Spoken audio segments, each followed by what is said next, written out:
All right, we're back and let's keep making some predictions. Welcome into the show. If you're just joining us after the break on our live, we're going to try to make a pick between Orlando Pride and Kansas City Current. This one kicking off on Saturday at 7 p.m. Eastern.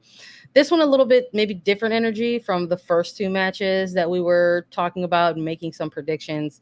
Lisa, when we're looking at these two teams, these are going to be two squads that are hanging out bottom half of the table. There's some separation between them in the standings, right? With the currently claiming Yeah. the bottom of the table with 12th place. But I'm curious if this is a game that both teams are looking at as an opportunity, because we're looking at two teams that have shown us some promise but have hit some skids right now, kind of in this particular phase of the season. Is this the game that either one of them want to take a look at and say, let's kickstart ourselves back Yeah. into gear?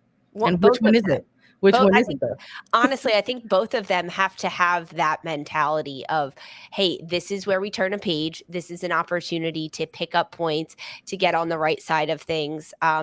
It with Orlando not having Marta, which of course we're doing this before availability reports. We're not sure what's going to happen. That's tough. It's really tough for Orlando without Marta. They need that leadership. They need her veteran ability on the pitch, because they're coming off a bit of a beating, 3-0 to North Carolina. The Courage handing this game to Orlando, it was tough. And for Kansas City, they're coming off their second straight loss as well. And this was a high scoring one, 3-2 to Washington Spirit. There were a lot of positives for Kansas City in this game, right? In their ability to play. They scored early. Michelle Cooper, the number 2 draft pick, getting her first goal in the opening minute of this game, the fastest goal, breaking a record there for Cooper.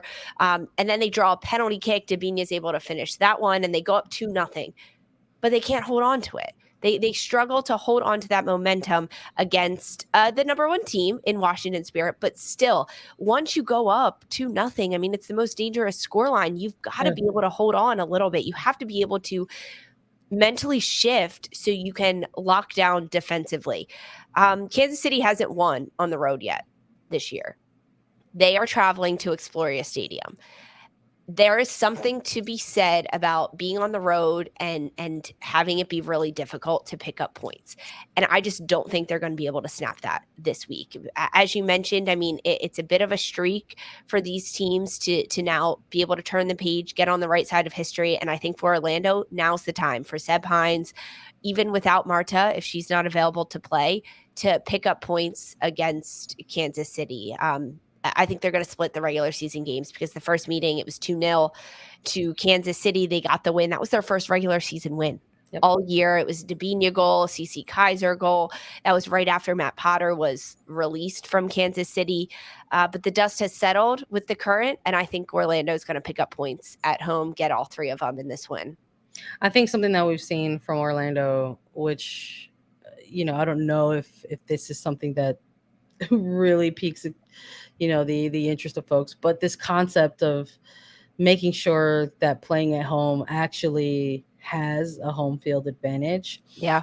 And that comes a lot of times that's tied to wins. It's tied to results specifically. And I think if we look at some prior seasons for Orlando, that maybe you don't connect those two dots together. Mhm. But there's something about this season where it sort of feels like they have kind of figured that out, where they've like bought into that, where this team goes out there and they're like, we are going to make oppositions come into this facility, play us on the road, and have it be a difficult day at the office, no matter the result. But they've gotten wins. I mean, we have to reference that win against Portland that they got. It's massive for a team like that. If anything, that was a win that I was looking for them to build off of. But then they suffer that big loss against North Carolina Courage. So now here they are with an I opportunity know. back at home against the Current.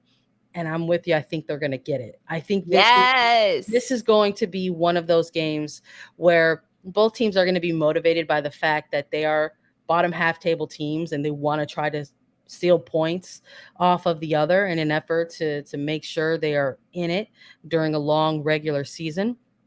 But with some of the players who have been named to, provisional rosters, or hopefuls that we know are still trying to crack through on national team rosters, I can't help but wonder if this game is going to come down to Brazilian excellence, or is this going to be the game where Debinha just takes over? Is this going to be a game where we see Adriana remind everyone that she is one of the more underrated, probably off-season signings for a club? I'm hopeful for it.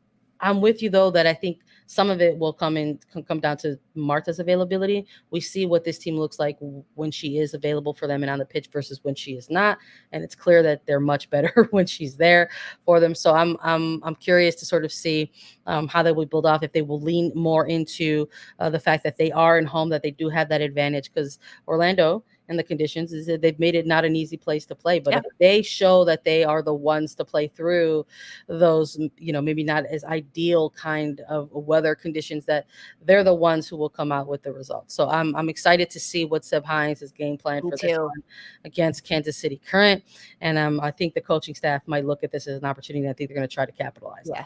And sometimes when we do our picks, like I've been doing the show with you for what, nearly 2 years, 2.5 years. I know what you're going to pick. I know which way you lean. I really thought you were going to go KC on this one. I'm so happy that we're both Orlando. I really think Seb Hines is going to pull it out. And as you mentioned, the Brazilian power, Adriana, I think it's going to be good things. I just don't think KC has it right now. I will say this. Maybe getting out of Kansas City and going on the road might benefit Kansas City at this point. They haven't won on the road yet. They haven't won on the road, but I think those are things that teams find motivation in. And let's not act like they're not getting those regular pieces back on the pitch. This is true. Just like I'm talking about how Martha is that player who's different, who makes Orlando look different. I really do believe that Morgan Gautrat's return is going to make Kansas City look completely different. So as that player continues to get extended minutes and plays a role, if her availability is strong for this weekend for Kansas City, it might be dangerous. It might be a long day at the office for. You think we Orlando. Get a start? You think we get a start from Gautrat if she's? I'm not too sure. Hopefully, I hope so. Yeah. I think if Kansas City starts producing more games where they have that trifecta of Debinha, Gautrat, and DiBernardo, they will continue to be a tough team. Fire. That's a fire midfield right there. Those are things to look out for sure, I think, in this game. Who's available? Midfield that we were so excited for in the offseason when all three of those free agents signed with Kansas City. That's what we've been waiting for, and we haven't seen it yet. That's why, we've got to get that. I agree. Morgan Charles is going to be a game changer for this midfield. For sure. Yeah, we got I think a little, and I think that's why folks are kind of maybe not sold on it yet, because we got the slightest of glimpses of it in that last match, but they ended up dropping the match. That's not enough. I'm talking extended minutes of that trio, because that's what we haven't seen enough for them to implement their game on to opposition and to control spells of the game. That's what I'm talking about. I'm not talking about a couple minutes. Yeah, for sure. Well, I'm excited for this one. We'll see what comes out of it between these two sides. We've got two other teams who are still on the hunt for points and want to make sure that they break through. I think if you're Houston, you're on the outside looking in and you want to get a win and crack through the upper half. And if you're Angel City, you want to build off the momentum. So let's make a pick in Angel City versus Houston Dash. Angel City with a big win over their rivals on the road at San Diego. Massive. We all bared witness to an excellent match. Absolute scenes on CBS. A 2-1 victory for Angel City. And Houston hanging around, perhaps trying to find the right time to peak and then eventually go ahead and make their statement game. Quick pick. Yeah, I mean, I like this matchup. As you mentioned, Angel City's at home. That's a big win they're coming off of. Can they ride that momentum, right? They got their new interim head coach stepping into the reins. I think that it gives a little bit of a shakeup to the team. Now, how long does that shakeup last? I think going up against your rivals, playing against San Diego, that's where you really see that shift. Can they keep it going throughout Houston? Houston's a good team. Houston is a very good team, especially defensively. They're coming off that 0-0 draw with OL Reign. They're undefeated in their last 4, but they haven't picked up more than a point in their last 2 games, coming off back-to-back draws. They're also without Natalie Jacobs. Jacobs received a red card in the game against OL Reign, so she'll be serving her game suspension against Angel City. So we're going to see center back rotation. So although Houston has been so defensively sound, Natalie Jacobs is a part of that puzzle and why they've been so sound. Now they're without Jacobs. Who are we going to see slotted into that back line? We don't have availability reports. We've seen Ali Prysock slot into that role before. I think we could see maybe Havana Salone slot into that spot or help out with Katie Lind in the back line a little bit. It's going to be difficult. I think Jean Campbell's going to be put under a little bit more pressure against this Angel City squad and the players that they've got coming back for them. Do we see extended minutes from Julie Ertz and Alyssa Thompson at this point, knowing that they're going to the World Cup? Do you just kind of hold off? I think that with other U.S. players, we can say, nope, they're going to get long extended minutes. I'm looking at a Rodman, Sanchez, Kingsbury, the Washington players. I think they're going to play full minutes. But when I look at Angel City, I'm not so sure about someone like a Julie Ertz. I'm really not. She's coming off back-to-back 90-minute games for Angel City. She made the World Cup roster. Yeah. She had this tremendous comeback. I don't know if you risk it in a game like this. And if Julie Ertz isn't in the mix, I think it gives Houston the advantage over this side. Look, I think that's a valid point. I don't think it's an unfair take to have, for Angel City going into this game. Even without that, even with the question marks around availability for Ertz or Thompson in a game like this, I still think I go Houston in this game. Yeah. I don't know if the win that Angel City got against San Diego is enough to kind of kickstart a season for them or shake off all that they have been through for this first half of the season. It's been tough. It's been tough. It's been a grind for them already. And just sort of hearing from players post game out of that Angel City match in terms of the grind that it was and how they felt that week leading up to a rivalry game was the most intense training that they've ever had. It showed in the game. This is an Angel City team that we have seen, kind of lose something down the stretch of games. I agree. I don't know if it was like, fatigue or fitness but that didn't happen in the game against San Diego. If anything, they had reserved enough in the tank to turn that game around completely and get the win. So I think they'll still, have the motivation and momentum off of that win.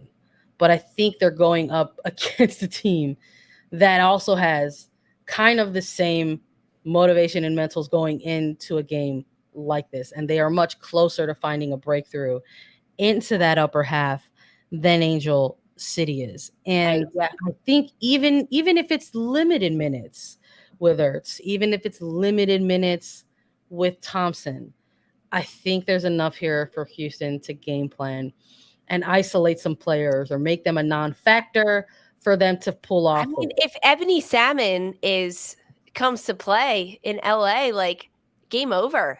I'm with you though. I'm giving Houston the nod on this one, but I think if Angel City somehow pieces together moments of the game out of sheer will, right? Out of sheer, that's what it's going to come down to. Tactically and on paper, yeah, Houston's going to get this win. But when you look at Angel City and everything that they've been through and their coaching changes, and now they've got World Cup rosters out and they get to host at home on a Sunday afternoon to play this game, I could see it being one of those games where you're like, who the heck would have thought that Angel City pulled it out? But they did, because of all the off-field factors and capitalizing on random mistakes, forcing own goals, whatever it may be that are like the quirky things that happen in the world of football.